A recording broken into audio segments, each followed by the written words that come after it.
여러분 지난 신년 특별 새벽 기도회부터 에스더서를 살펴보고 있습니다. 오늘은 에스더서 결론에 해당하는 내용이고요. 오늘을 끝으로 이제 에스더서를 종결하려고 합니다. 여러분 지금까지 에스더서의 내용을 잘 기억하고 계시리라고 믿습니다. 어느 날 갑자기 왕후의 자리에 올랐던 에스더가요, 모르드게 오라버니 모르드게로부터 한 탄원을 받게 됩니다. 악한 원수 하만이 왕의 조서를 받아서 이 페르시아 전 지역에 있는 유다인을 죽이게 그렇게 조서를 내렸다. 네가 왕후가 된 것이 이때를 위함인지 누가 알겠느냐. 하지만 에스더는 망설이죠. 그때 모르드게의 외침을 통해 각성한 에스더가 비로소 죽음은 죽으리다라는 각오로 아하수에로 왕 앞에 나갔고요. 그래서 첫째 날과 둘째 잔칫날 사이에 하나님께서는 놀라운 기적의 역사를 베풀어 주셨습니다.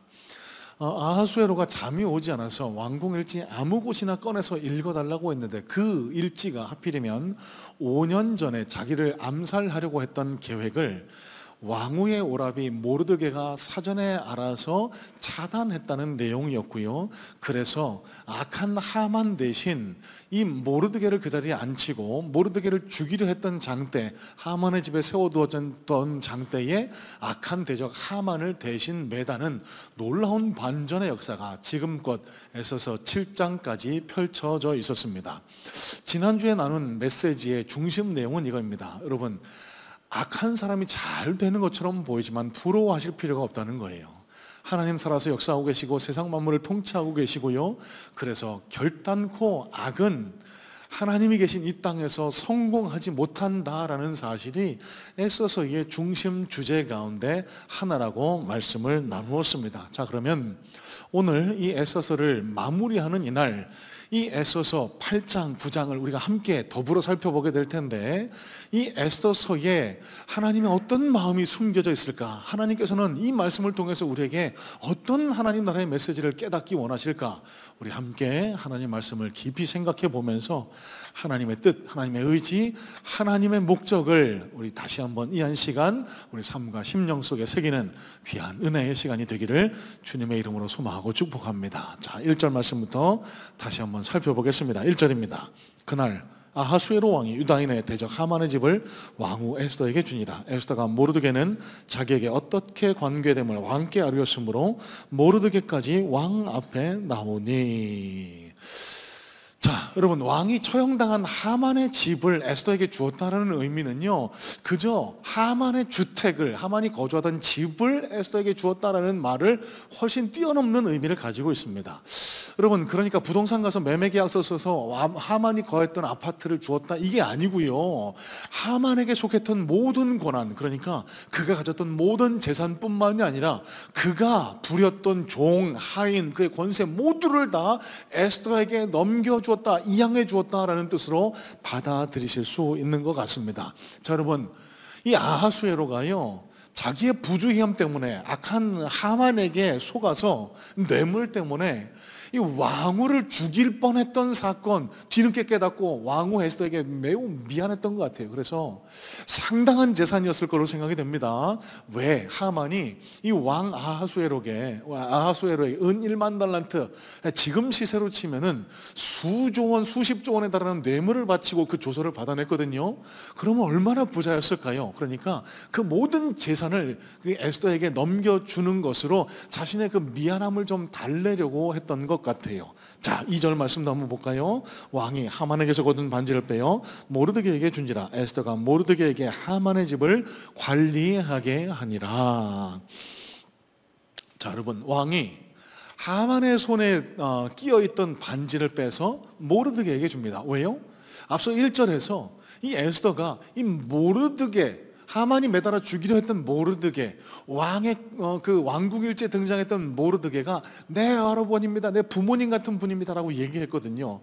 그 말을 들은 왕이 이 모르드게를 더욱 신뢰하게 된 거예요. 그래서 하만의 손에 끼어있던 반지를 뺏어줬다, 이것도 단지 18K 금 반지를 빼서 모르드게에게 줬다, 이게 아니고요.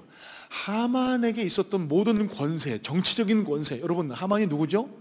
아하수에로 왕 다음으로 1인지하 만인지상 이 페르시아 제국의 총리 대신의 자리를, 관직을 모르드게에게 넘겨줬다라고 해석하시는 것이 더 정확합니다. 여러분, 물론 모르드게가 문지기라고 해서 말급 포졸이나 낮은 그런 병사는 아니었던 것으로 우리가 생각해 본 바 있죠. 하지만 하급 관리 직원이었습니다. 경비대장 정도 되는 그런 자리에서 일국의 총리 대신, 지금으로 말하면 미국의 국무장관 자리에 오르게 된 거예요. 여러분, 얼마나 높은 자리를 한꺼번에 올라간 겁니까? 지금으로 말하면 소위 벼락출세했다라고 볼 수 있겠죠. 자, 여러분, 여기서 우리가 한 가지 놓치지 말고 새겨야 할 것이 있습니다. 여러분, 어떻게 모르드게가 이 높은 이 성공의 자리에 올라갈 수 있었을까요? 물론 절대군주 체제 하에서 왕의 명령이면 무엇이든지 다 되는 그런 시스템이었기 때문에 가능할 것이다 라고 생각할 수 있겠지만요, 여러분, 놓치지 마셔야 될 것은 성경은 하나님에 대한 말씀의 기록입니다. 여러분, 이 모르드게에게 높은 성공, 모르드게에게 예상치 못했던 이 성공이 우리에게 시사하는 것은요, 아무리 비천한 자라도, 아무리 지금 약해 보이는 처지에 있는 자라도 하나님께서 올리시면은 이 모르드게처럼 하만의 자리에 올라갈 수 있다라고 하는 소망을 우리에게 던져주기를 원하시는 거예요. 또 반대로입니다. 아무리 높은 자리에 있는 하만이라도 하나님께서 한번 바람을 부시면 바로 날아갈 수 있는 존재가 바로 이 땅을 살아나가는 우리 연약한 유한한 인간이라는 사실, 여러분, 하나님께서 이 세상을 섭리하시고 통치하고 계시고 있다는 사실을 이 모르드게의 성공을 통해서 우리는 다시 한번 확인할 수 있게 되죠. 자, 또 하나입니다. 이 에스더가요, 하만의 집을 선물로 받게 됐다라고 말씀을 나눴습니다. 상당한 재산, 상당한 부를 한꺼번에 소유하게 된 거예요. 지금으로 말하면 뭐 수천억, 수조원에 달하는 그런 부를, 막강한 부를 노리게 된 겁니다. 갑자기, 여러분, 에스더가 유다인 출신입니다. 왕후가 되었지만 그 세력이, 그 재산이, 영향력이 미비했을 것이라고 우리는 예상해 볼 수 있죠. 갑자기 큰 재산을, 큰 돈을 소유하게 된 겁니다. 하지만 이때 에스더가 보여주었던 태도, 처신이 매우 지혜롭다고 여겨집니다. 그녀가 모르드게에게 관리하게 맡겼다라고 성경은 기록을 해요. 자, 여러분, 이게 무슨 뜻일까요? 자기가 가장 믿을 수 있는 자기 친척에게 자기 재산, 비자금 관리를 맡겼다? 여러분, 이런 뜻이 아닙니다. 모르드게가 뭐가 됐죠? 총리 대신. 그러면 자기가 받은 하만의 재산을 모르드게에게 맡겼다는 의미는요, 이 모든 재산을 왕의 권한에, 그러니까 국가에 귀속시켰다라는 의미로 받아들이는 것이 더 정확합니다. 여러분, 이 모습을 바라보고 있는 아하수에로 왕의 마음이 어땠을까요? 야, 역시 왕후는 지혜롭구나, 참 마음이 어질구나, 개인적인 욕심 그런 게 별로 보이지 않는구나, 더 신뢰하고 더 사랑스러워하고 더 마음을 열게 되지 않았을까요? 여러분, 여기 에스더의 처신이 뒤에 이어질 유다 민족을 구원하는데 중요한 재료로 쓰였다라는 사실도 여러분 기억하실 수 있어야 됩니다. 여러분, 또 한 가지 곁가지로 드리고 싶은 말씀이 있습니다. 여러분, 이 에스더의 태도를 통해서 우리가 기억해야 할 것은 갑자기 찾아온 성공 앞에 자만, 교만하지 말아야 된다는 거예요. 사람이요, 갑자기 돈을 벌면은요, 교만해집니다. 누가복음에 나와 있는 어리석은 부자처럼요, 이제는 먹고 마시고 즐기고 좀 쓰자, 해외여행도 가고 골프도 좀 마음대로 치고 좋은 집 좋은 차 끌고 다니면서 나를 위해서 좀 즐기면서 쓰자. 여러분, 자연스러운 현상입니다만 결코 지혜롭지가 않아요. 오래가지 못합니다. 여러분, 에스더의 태도를 통해서 우리가 알 수 있는 게 뭐죠? 갑자기 찾아온 복과 성공 앞에서 교만하지 말아야 된다는 거예요. 지혜로울 수 있어야 된다는 거예요. 그럴 때일수록 자기 자신을 더 낮추고 주변 사람들을 섬기고 하나님 앞에 어떤 길이 더 하나님 앞에 하나님의 마음을 얻는 길인지를 살피고 그 길을 쫓아가는 자만이 그 성공이 오래 지속될 수 있지. 갑자기 부가 굴러 들어왔다, 성공이 굴러 들어왔다, 이제부터는 남들을 짓밟고 갑질하면서 마음껏 쓰자, 이런 자들의 권세, 그 부는 오래가지 않는다는 점, 여러분, 2025년을 살아가시면서 저와 여러분들, 우리 성문인들은 이 에스더의 지혜를 갖춘 지혜로운 그리스도인들 되시기를 주님의 이름으로 소망하고 축복합니다. 자, 여러분, 3절 말씀도 한번 볼까요? 3절입니다. 에스더가 다시 왕 앞에서 말씀하며 왕의 발 아래 엎드려 아각 사람 하만이 유다인을 해하려 한 악한 꾀를 제거하기를 울며 구하니. 자, 여러분, 얼핏 들으시면은요, 여기까지가 이 에스더서 드라마의 모든 결말이라고 생각하실 수 있습니다. 목사님 이제 됐잖아요. 이 에스더가 악한 하만을 장대에 매달아 죽이고 돈도 많이 받게 되고 자기 오라버니가 총리 대신 자리에 오르고, 자, 이 정도 되면은 완전히 끝난 거 아닙니까? 아닙니다. 끝날 때까지 끝난 게 아니었습니다. 완전히 끝난 게 아니었어요. 여러분, 앞서도 말씀을 드렸지만요, 이 당시 페르시아의 법은요, 왕의 인장을 찍은, 왕이 사인한 법은요 처리할 수가 없었습니다. 왜? 왕은 신에 해당하는 완벽한 존재이기 때문에 그가 사인한 법을 다시 물을 수가 없었어요. 자, 그러면 악한 하만은 죽었지만 하만에 의해서 발효된 이 유대인 척살 명령, 온 페르시아 제국 내에 퍼져 있는 이 유대인을 살해하라는 명령은 이제 곧 8개월 후 혹은 9개월 후에 그 실효를 나타내게 될 겁니다. 왕후 에스더도 유다인 이상 그녀의 칼끝을 죄어오는 이 칼날을 피할 방법이 없었던 거예요. 그래서 에스더가 다시 한번 죽으면 죽으리다는 각오로 아하수에로 왕 앞에 울면서 무릎 꿇려 탄원합니다. 왕이시여, 그래도 악한 조서, 하만에 의해서 내린 조서가 지금도 발효되고 있지 않습니까? 아직도 효력이 있지 않습니까? 그 조서를 철회해 주세요. 아하수에로가 얘기합니다. 그 조서를 철회할 수 없다. 페르시아 법에는, 내가 사인한 법에는 철회할 수 없다는 걸 너도 알고 있지 않느냐. 자, 6절 말씀도 한번 잠깐 살펴봅니다. 6절입니다. 내가 어찌 내 민족이 화당함을 참아보며 내 친척의 멸망함을 참아보리까 하니. 다시 한번 재차 아하수에로 왕 앞에 엎드려 청원, 간청하는 모습이 오늘 6절 말씀에 그려져 있습니다. 여러분, 에스더서를 정리하면서 놓치지 말아야 할 중요한 에스더서의 교훈이 있습니다.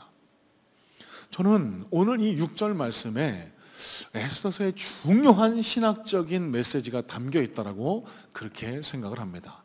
여러분, 이 에스더의 청원을 가만히 보세요. 이 청원 속에서 우리는 뭘 발견할 수 있을까요? 에스더의 청원은요, 이런 게 아닙니다. 왕이시여, 나 죽게 생겼는데 나 좀 구해주세요. 나를 좀 어떻게 좀 살려주세요. 나 죽게 내버려 두지 마세요. 이런 청원이 아니었습니다. 에스더가 뭐라고 청원하죠? 내 민족을 구해주세요. 유다 민족이 죽도록, 내 민족이 죽도록 내버려 두지 마세요. 여러분, 무슨 차이가 있는 줄 아세요? 에스더는요, 자기 개인의 영달을 구한 게 아닙니다. 개인의 유익을 구한 게 아닙니다. 개인 복과 영화를 구한 게 아니에요. 공동체적인 복을 구한 겁니다. 공동체적인 구원을 구한 겁니다. 여러분, 에스더서를 읽으시면서 놓치지 마셔야 할 포인트가 바로 여기 있습니다. 여러분, 에스더가 죽으면 죽으리다 하는 각오로 왕이 부르지 않으면은 왕 앞에 나갔을 때 죽을 수도 있지만 죽으면 죽으리다 하는 각오로 가서 왕 앞에 가서 탄원하게 됩니다. 하나님께서 마음을 열어주셔서 아하수에로 왕의 눈을 가리시고 그녀를 너무 아름답게 보셔서 금주를 내밀게 하셨잖아요. 여러분, 이 에스더서를 볼 때, 야, 에스더 용기가 대단하다, 믿음이 대단하다, 요만큼만 보시면은요, 에스더서를 반밖에 이해를 못 하시는 거예요.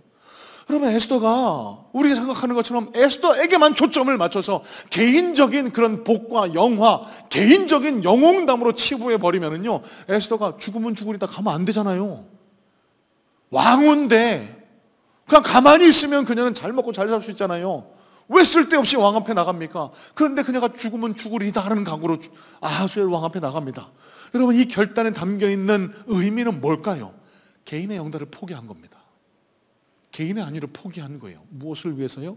공동체적인 유익을 위해서요.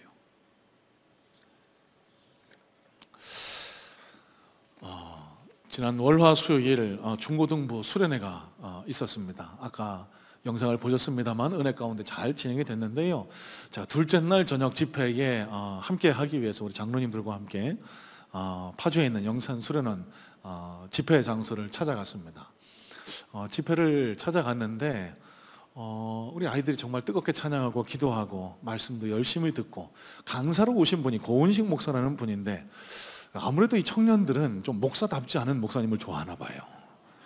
보니까 이게 좀 머리도 저보다 훨씬 짧고 몸도 이렇게 본인도 얘기하시더라고요. 운동을 했는지 여기 울룩불룩 해갖고 어디 나가서 보면은 사람들이 자기랑 눈을 안 마주친다고 무서워서. 이게 학창시절에 싸움도 좀 잘했고 복싱을 하셨대나 뭐 하여튼간 이분도 하여튼간 목사같이 안 보이는 목사님인데 말씀을 참 잘하세요. 설교를 하시는데 이게 좀 오래 하신다라고 했더니 2시간을 설교하시더라고요. 설교를 마치고 이제 아이들이 찬양하고 기도하는데 가서 아이들의 몸에 손을 얹고 기도해 주세요. 기도를 하고 있는데 뒤를 돌아보니까 아무도 없어요. 장로님들하고 분명히 같이 갔는데 장로님들은 피곤하셨는지 다 가셨더라고요. 저 버리고. 농담입니다. 이 목사님이 전하신 말씀 중에 오늘 말씀의 맥락과 꼭 맞닿아 있는 부분이 있어서 소개해 드리려고 이런 이야기를 꺼냈습니다. 이 둘째 날 저녁 집회 말씀의 핵심 메시지는 Holy Influencer가 되라, 이 거룩한 영향력을 가진 자가 되라, 이거였어요. 로마서 12장 1절 말씀을 주제로 저는 아이들이 참 이 말에, 이 메시지에 귀를 기울이는 것이 참 소망이 있다고 생각을 했습니다. 여러분 잘 아시는 이야기지만 요새 청소년들에게 장래 희망이 뭐냐고 물으면 빠지지 않는 게 있죠. 뭐 의사도 있고 뭐 교수도 있고 뭐 전통적으로 뭐 강세를 보이는 장래 희망 있지 않습니까? 그거 말고 새롭게 등장한 신흥 강자, 유튜버, 인플루언서, 그리고 더 황당한 꿈 뭐죠? 건물주, 부자. 제가 무슨 직업의 귀천을 가르자고 이 말씀을 나누는 건 아닙니다. 하지만 성경적인 가치관, 성경적인 관점에서는 볼 때 아쉬움이 많이 남는 부분이라 아니할 수 없어서. 왜 그럴까요? 왜 유튜버, 인플루언서, 부자, 건물주 데리고 하죠? 편하게 먹고 살겠다는 그런 인식이 우리 청소년들 의식 민바탕에 깔려 있는 것 아닙니까? 일 많이 하지 않아도 쉽게 벌어서 편안하게 살자, 돈 많이 벌자, 이런 인식이 우리 청소년들의 의식 가운데 꽉 자리하고 있는 것 같아요. 여러분 그건 올바른 꿈이 아니에요. 성경적인 꿈이 아닙니다. 하나님이 인정하시고 도우실 만한 비전이 아닙니다. 여러분 또 말씀드려요. 하나님이 우리를 구원하신 목적이 뭘까요? 하나님이 우리를 하나님 나라 백성 삼으신 목적이 뭐라고 생각하세요? 물론 하나님은 우리를 사랑하셔서 만세전부터 우리를 택하시고 하나님 나라 백성 삼으셔서 세상에 속한 자가 아니라 하나님 나라에 속한 자, 영원한 천국에 들어갈 자 삼기 위해서, 예 맞습니다. 하지만 여러분 여기까지만 이해하시고 마음에 담으시면 복음을, 하나님 나라의 메시지를 반만 이해하시는 거라고 말씀을 드렸죠. 하나님이 우리를 구원하신 목적은 저와 여러분들이 복받고 잘 먹고 잘 살라는데 그치지 않습니다. 나를 통해서 누군가에게 하나님 나라의 영향력을 전달하기 위해서, 나 때문에 누군가가 하나님 나라의 복음을 전해 듣고 하나님 나라에 속한 이로 포함이 되게 되고 하나님 나라의 선하고 아름다운 하나님의 영향을 받으라고 하는 것이 우리를 구원하신 하나님의 목적이라고 말씀을 드렸습니다.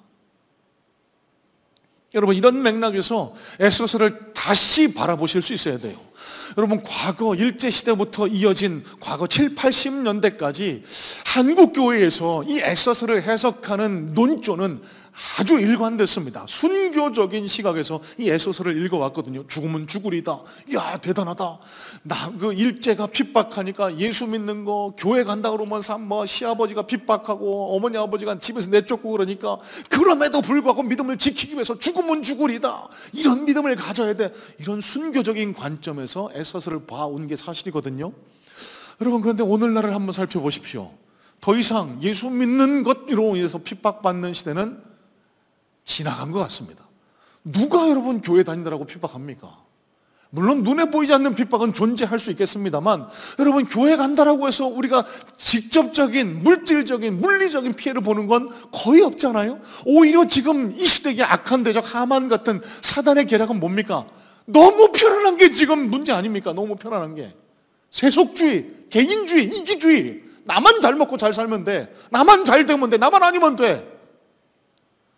그 결과가 이번 명절 연휴 때도 극명하게 드러난다고 보는데, 주일날 한두 번 빠지고 나서 어디 해외여행 놀러 가고 이때가 아니면 내가 언제 놀냐, 젊으면 오래 가지 않는데 이때 놀아야 되는 이런 개인 편의주의, 쾌락주의, 향락주의, 개인적인 이기주의, 지금 이 시대를 판치는 게 바로 그런 개인적인 이기적인 욕망 아닙니까?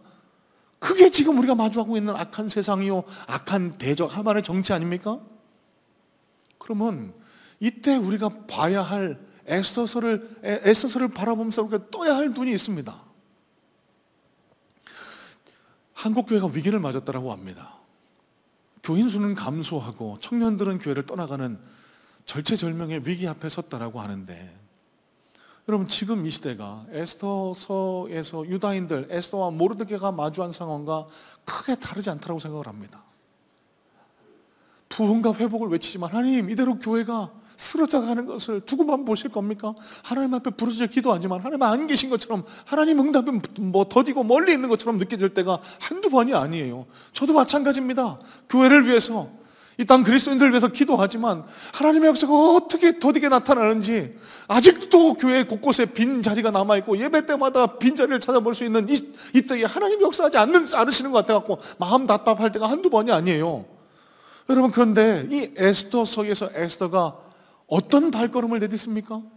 죽으면 죽으리다 하고 왕 앞에 나아갑니다. 여러분, 이걸 어떻게 해석하는 게 좋을까요? 한 치 앞을 내다볼 수 없는 캄캄한 상황이지만, 하나님의 일하는 이름이 보이지도 않고 하나님이라는 이름이 들리지도 않지만, 하나님은 결코 우리를 고아처럼 내버려 두지 않으시고 지금도 우리 곁을 지키고 계시며 우리를 인도하고 계심을 믿고 믿음의 발걸음 한 걸음 내딛는 것, 이게 우리가 내딛어야 할 에스더의 발걸음이고요. 또 한 가지 잊지 마셔야 될 것, 이 에스더의 발걸음은 개인의 유익을 위한 발걸음이 아니었다는 사실입니다. 내 자신의 유익을 포기하고 공동체를 살리기 위해서, 내 곁에 누군가를 살리기 위해서 내 생명을 걸고 내디뎠던 믿음의 발걸음이라는 사실을 우리가 기억하실 수 있어야 돼요.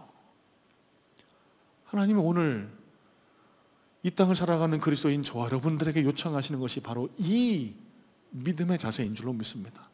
개인적인 욕망, 이기심, 탐욕을 내려놓고 공동체를 바라보고 누군가를 위해서 희생하고 헌신하고 누군가를 위해서 손을 내밀고 누군가를 위해서 내 자신을 희생할 수 있는 이 자세를 다시 한번 회복해야 된다. 여러분, 이 땅 교회와 그리스도인들이 세상으로부터 손가락질과 지탄을 받는 것이 어제 오늘 일은 아닙니다. 왜 그렇게 됐을까요? 한번 생각해 보세요. 저는 이 지극히 개인적이고 이기적인 복음에 물들어 있기 때문이 아닌가라고 그렇게 진단을 합니다. 무슨 뜻일까요? 교회 다니면 좋죠. 왜 좋습니까? 교회 다니면 복 받으라고 하는데, 잘 되라고 하는데 좋죠. 그리고 교회 다니면 일주일에 한 번 잠깐 1시간 나가서 졸고 앉아다 나오면은 나 이제 천국 간다라고 하니까 마음의 평안도 얼마나 좋아요. 여러분, 여기에 머물고 있으니까 세상에 섞여 있을 때는, 세상 속에 있을 때는 그리스도인다운, 빛과 소금다운 역할, 그런 모습이 하나도 안 나타나고 있는 것 아닙니까? 오히려 세상 사람들보다 더 이기적이고 탐욕적이고 더 거짓말에 능하고 더 겉모술수에 능한 모습으로 살아가다 보니까 저게 뭐야? 교회 다녀봐야, 예수 믿어봐야 별거 아니잖아. 여러분, 이게 지금 한국교회가 그리스도인들이 처해 있는 상황이라고 생각하지 않으실까요? 여러분, 이때 에스더서를 읽게 하신 하나님의 뜻, 하나님의 의미가 무엇인지 여러분 이제는 좀 보이십니까? 왜 우리가 이 2025년을 다시 새롭게 시작하는 이 설 명절 연휴를 앞두고 왜 이 말씀을 우리가 읽어야 하는가? 왜 이 말씀을 우리 가슴에 새겨야 하는가? 오랜만에 또 일가 친지들, 가족분들 만나실 것 아닙니까? 우리가 해야 할 일이 있습니다. 하나님이 우리 장재 장로님 기도하신 대로 예수 그리스도를 모르는, 하나님을 모르는 우리 가족들에게 그리스도의 복음을 전하게 하시려고. 난 제사 안 해. 난 절 안 해. 난 교회 다니니까. 나 제사 음식 준비하는 거 싫어. 나 안 할 거야. 왜? 나는 교회 다니니까. 여러분, 이런 자세는요, 안 믿는 분들의 눈살을 찌푸리게 할 뿐입니다. 최선을 다해 도우세요. 같이 협력하세요. 하지만 우상 앞에 절하지는 마시고 믿음을 지켜나가시고 그 누구보다 평안하고 아름다운 미소로 우리 가족들을, 친지분들을 친절하게 대해보세요. 야, 제가 뭔가 교회 다니더니 변하긴 변했네. 여러분, 이게 우리에게 요청하시는 하나님의 그리스도인 된 모습 아니겠습니까?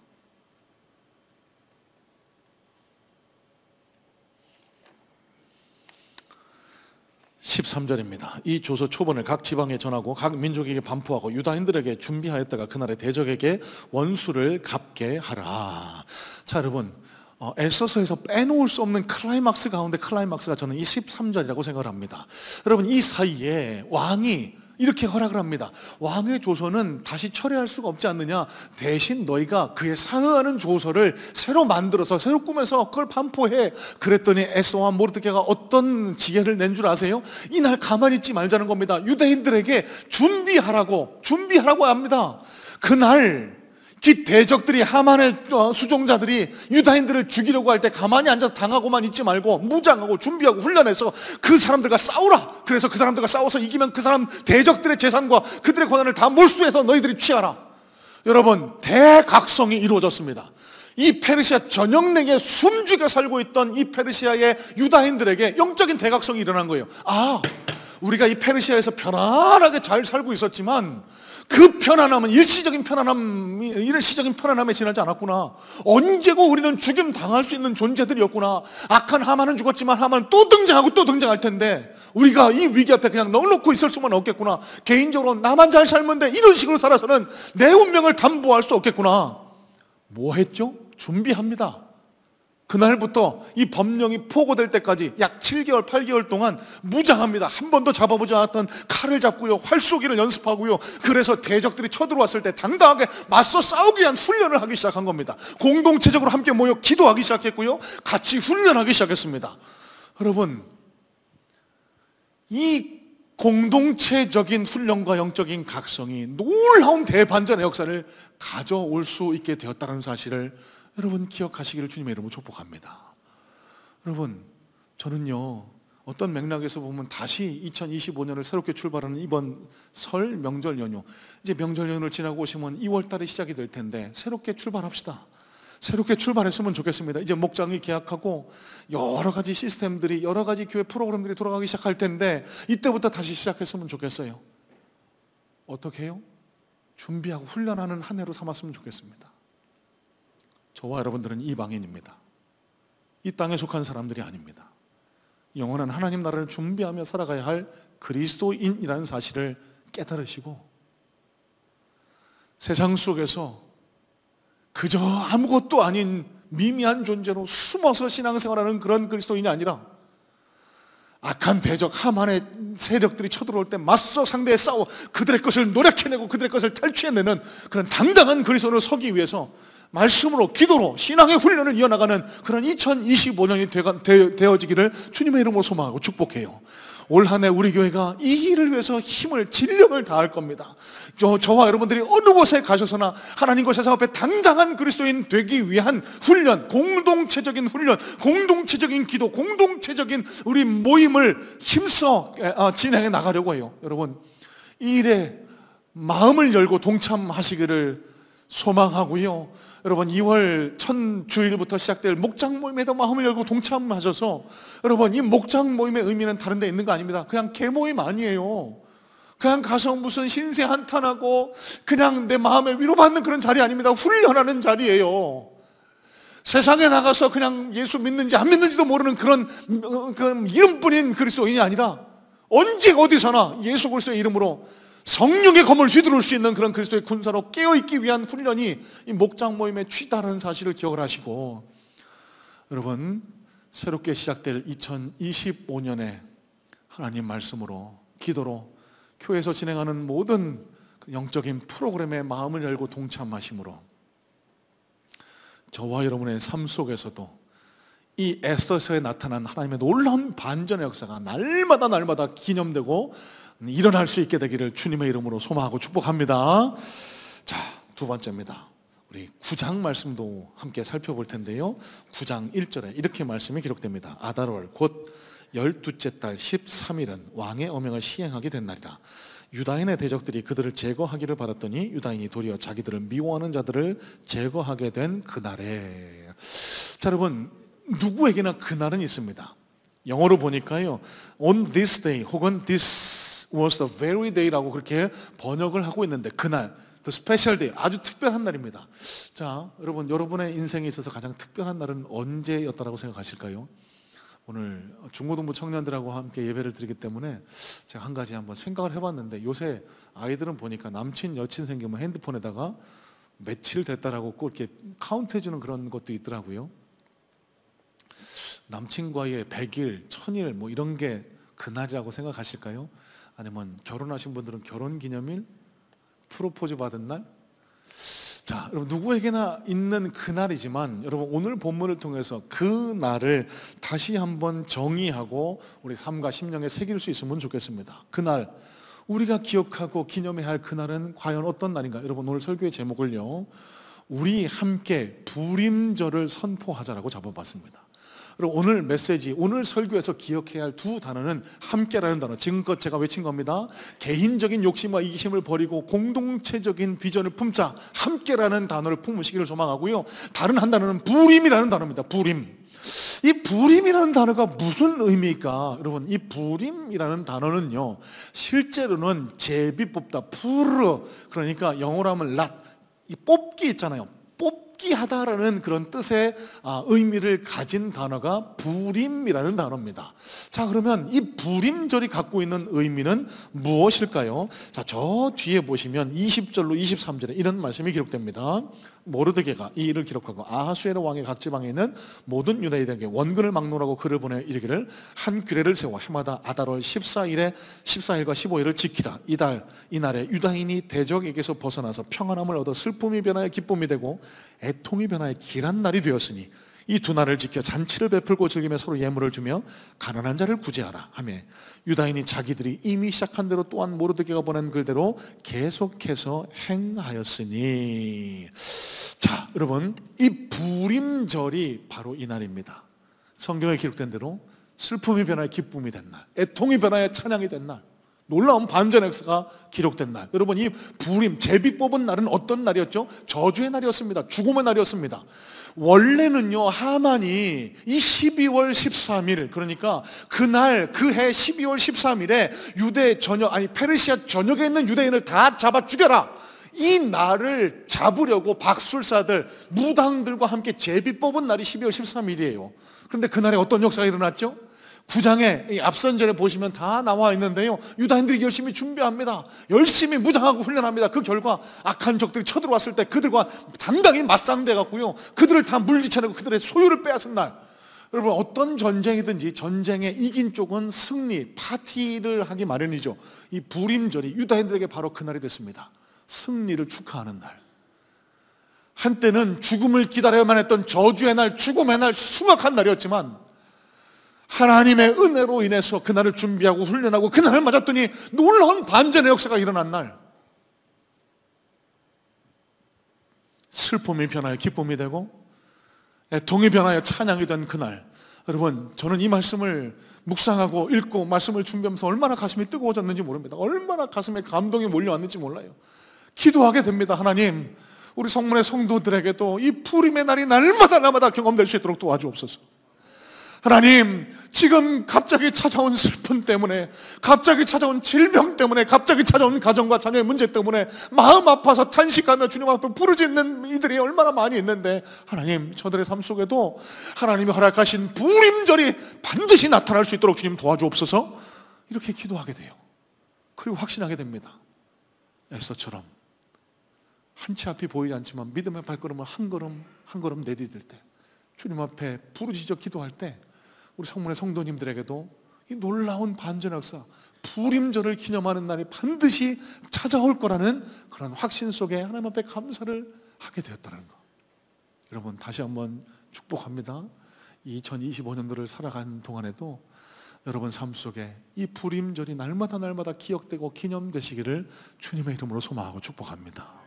어려운 일이 있으실 때 하나님 앞에 간절히 무릎 꿇어 기도하시고, 한 치 앞이 보이지 않지만 하나님의 손을 붙들고 그 믿음의 발걸음을 한 걸음 옮겨나갈 때 하나님께서 저와 여러분의 삶 속에도 이 놀라운 부림의 날을 허락해 주실 줄로 확신합니다. 자, 여러분, 그러면 이 부림이를 경험하기 위해서 우리가 딱 한 가지 마지막으로 기억할 게 있습니다. 뭘까요? 오늘 모르드게에게 해주셨던 말씀처럼 성경에서 하나님께서는요, 어떤 슬픔과 어려움과 고난 가운데 탄식하고 있는 당신의 백성들에게 그 해결책으로 꼭 해주시는 말씀이 있어요. 그게 뭘까요? 기억하랍니다. 기억하라. Remember. 기억하라. 뭘 기억하라고요? 그날을 기억하래요. 오늘 본문에서 부림이를 기억하래요. 슬픔이 변하여 기쁨이 되고 애통이 변하여 감사로 변한 이 날을 기억하라고 말씀하십니다. 그러면 이 부림의 날이 우리 삶 속에 또 경험되고 또 경험되기 위해서 우리에게 필요한 신앙의 자세가 뭘까요? 하나님 베풀어 주신 은혜를 기억해내는 겁니다. 하나님의 은혜를 기억해내는 거예요. 여러분 잘 들으시기 바랍니다. 여러분 에스더서를요, 에스더와 모르드게의 초점을 맞춰서 읽으시면 그 성경을 잘 먼저 읽으시는 거예요. 에스더에서의 초점도 에스더, 모르드게의 영웅담을 기록한 게 아니고요, 그 안에서 하나님의 이름이 한 번도 등장하지 않지만 그들 뒤에 역사하시고 그들 뒤에 함께 하셨던 하나님을 기억하는 것, 하나님의 은혜를 기억하는 것이 에스더서가 기록된 목적이라는 사실입니다.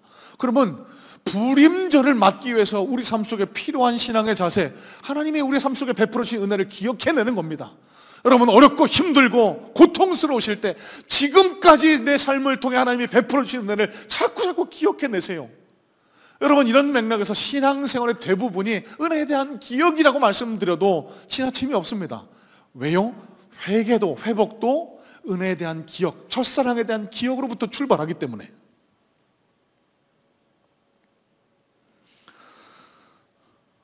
여러분 오늘 중고등부 청년들 그리고 취약아동들, 유년부, 소년부, 중고등부와 함께 온세대 예배를 드릴 겁니다. 우리가 온세대 예배를 드리는 이유와 목적이 바로 여기에 있습니다.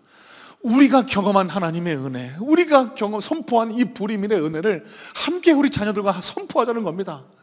우리만 믿고 우리만 은혜 받고 우리만 하나님의 은혜를 경험했으면 그걸로 그치지 않습니다. 우리 자녀들에게도 우리 믿음이, 우리 신앙이 이 불임전의 은혜가 잘 전달될 수 있도록 우리가 함께 자녀들과 함께 불임일을 선포하고 불임일을 지켜나갈 때 우리 자녀들의 삶 속에도 내가 경험한 불임절의 역사가 경험될 수 있게 되기를 소망하며 기도할 때 우리 자녀들에게도 또 불임일의 역사가 나타나게 되고 그 자녀의 자녀들에게도 또 그 불임일의 역사가 나타나게 되는 이런 놀라운 믿음의 전승과 우리 유산이 전달이 이루어질 수 있지 않겠습니까?